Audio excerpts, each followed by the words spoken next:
Alright guys, today is Monday, so another episode of The Best of the Rest, aka the football that I watched at the weekend but didn't make a video on. So we'll start off with Brentford beating Burnley by 2 goals to 0 in what was a better game than I expected it to be. There was a lot of chances, and there should have been more goals in the game, considering some of the chances that were created. And I mean, imagine if Jay Rodriguez's strike from about 35, 40 yards probably had just dipped a little bit more, a centimetre lower.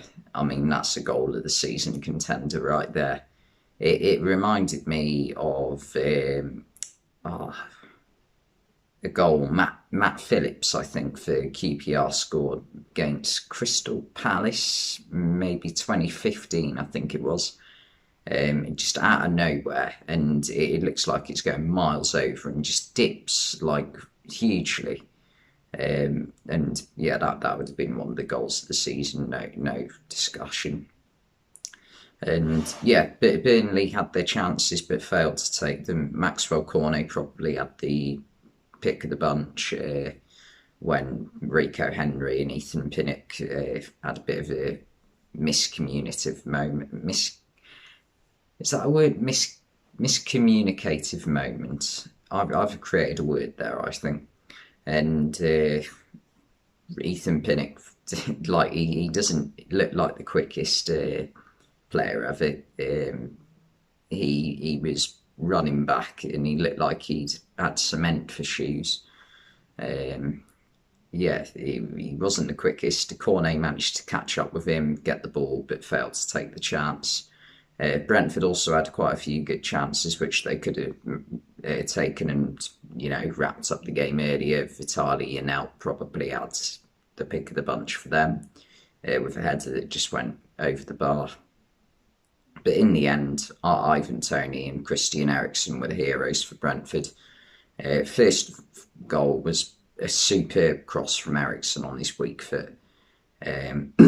Like signing him for Brentford, I can understand why nobody else really went for Eriksen, because it's seen as like a bit of a risk. Like, is the guy going to be the same player after suffering pretty much the worst injury you can get in life, or the most life-threatening, I'd say injury, but it's more than an injury, isn't it? A heart attack. But yeah, like I can understand why no one really was that interested. But Brentford had taken a punt on him, and on Saturday it paid off a little bit.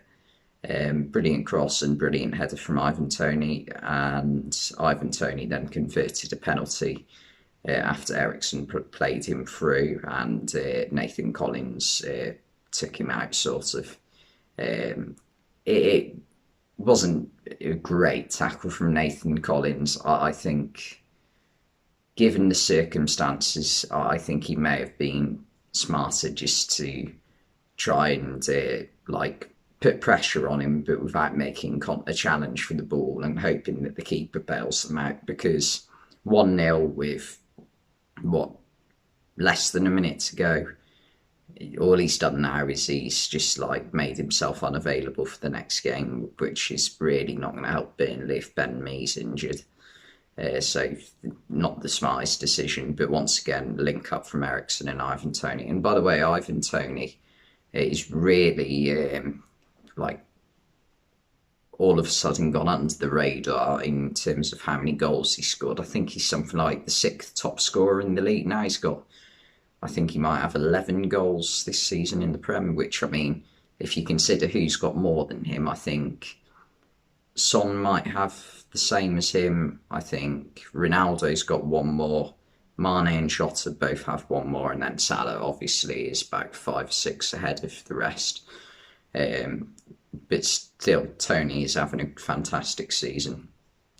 And yeah, it was a good game to watch. A bit of a dogfight, but Brentford came out on top.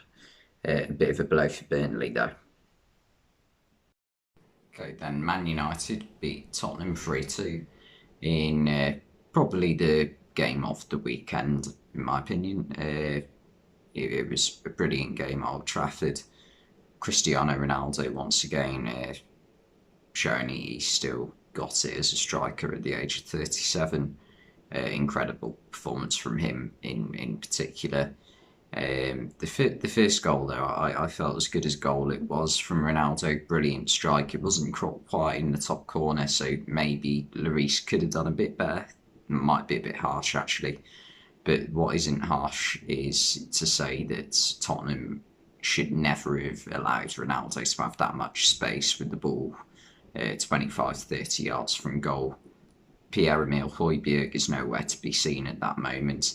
And yeah, for me, Højbjerg is like last season under Mourinho. He really impressed me. I thought he was arguably, no, Kane was Spurs' best player last season, but second or third best player for Spurs last season. This year, he's definitely dropped off a level or two. He isn't anywhere near the levels he was playing at last season. But yeah, it might be down to a change of system, obviously, now under a new manager. But yeah, Ronaldo should never have that much space, and he does what Ronaldo does. Kane equalised from the spot. It was a definite penalty. Kulusevski crosses it in, and yeah, it just hits Tellers' hand. It's not intentional, but it's blocked across with his hand, so it has to be given. Ronaldo then puts United back in front with a poacher's goal. Good ball over the top by Nemanja Matic. Good ball by Sancho across the face of goal to Ronaldo. And Ronaldo, again, does what Ronaldo does. Yeah, and then second half, Spurs continue to put a lot of pressure on United, and we're playing very well. But the moment it sort of changed for me was I thought Conte made a poor decision to take Kulusevski off, because Heung-min Son on Saturday I thought had a terrible game.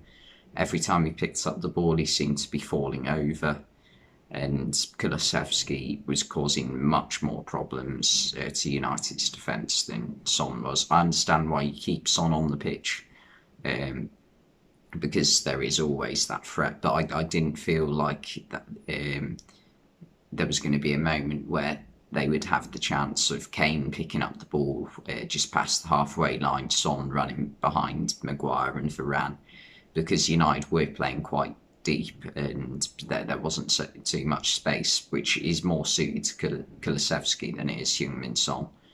And yeah, he took Kulusevski off for Lucas Moura, and that was when I thought Spurs stopped dominating the game.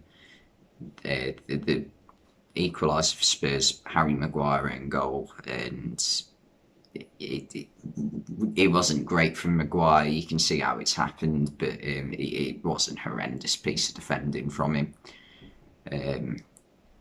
It just unfortunate, really, more than anything. A good crossing by Reguilon, and just unfortunate for Maguire. But what I will say, though, is Christian Romero went straight over to Maguire as soon as he put it in, and gave him a scream in the face.